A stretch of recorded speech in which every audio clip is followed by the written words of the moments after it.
Kevin, shutting down New York City schools disproportionately impacts students from working class, low-income families, especially since a lot of those students don't have what they need for virtual learning. 60,000 plus don't have iPads.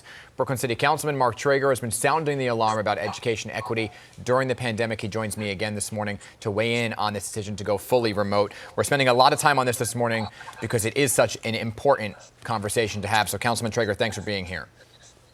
Good morning, Dan. Good to be with you. Let's just sort this out because you're the chair of the Education Committee, right, on the City Council. There seemed to be this back and forth between the governor and the mayor yesterday. Parents were confused. Did the announcement come as a surprise to you? When did you find out? So there was no consultation with the City Council, and I think I speak for many New Yorkers that were tired of the pissing match between the governor and the mayor. And I have to say this, in New York State right now, an adult can go to a bar for a shot of whiskey, but they cannot have their young child receive an in-person education. Our priorities are out of whack. And Dan, I've said this from the beginning, we can have a plan rooted in safety and also equity.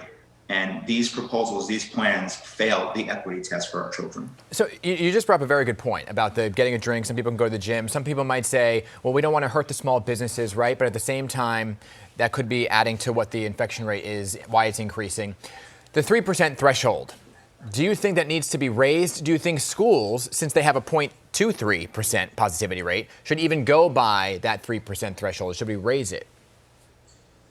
So Dan, first, I would argue that small business owners would probably want schools to be reopened in a safe manner. Many of them are working parents and have workers who are parents. So I think it's good for small business as well to have some in-person education.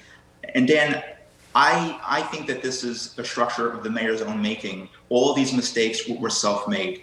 This was his model. It didn't have to be this way. That's what I want to tell New Yorkers. It didn't have to be this way. He created these arbitrary structures. He should cancel the failing hybrid model, which I've been saying all along, and come up with an entirely new approach to provide more in-person services for kids who absolutely need it the most. The Councilman, he's not, right? He's not doing that. He just doesn't seem to be right now. And I know that you are trying hard to sound the alarm, but it seems that the decisions come at the top and that may not be listening to those plans that you have.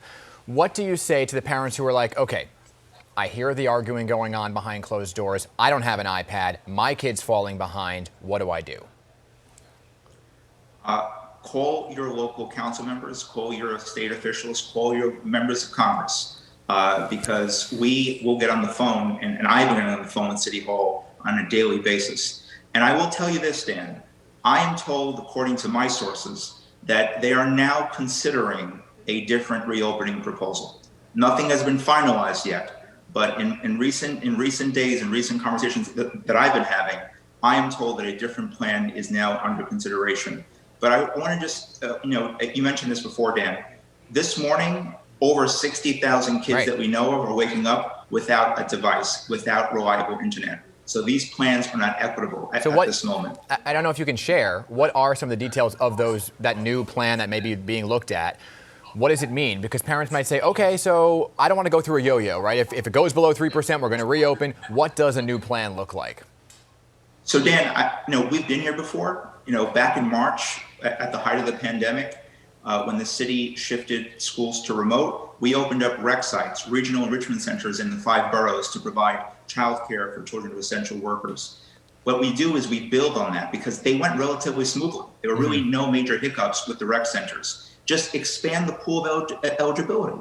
Include all of our young children. Include our children who are homeless, children with IEPs, children in foster care. We can do this, Dan, because we've done this before. Let's build on the success of the rec centers back in the spring, because our most vulnerable children and our working families need government to be the great equalizer. Dan, I have to say this. There are families with money and means who are paying for in-person services for their kids 5 days a week.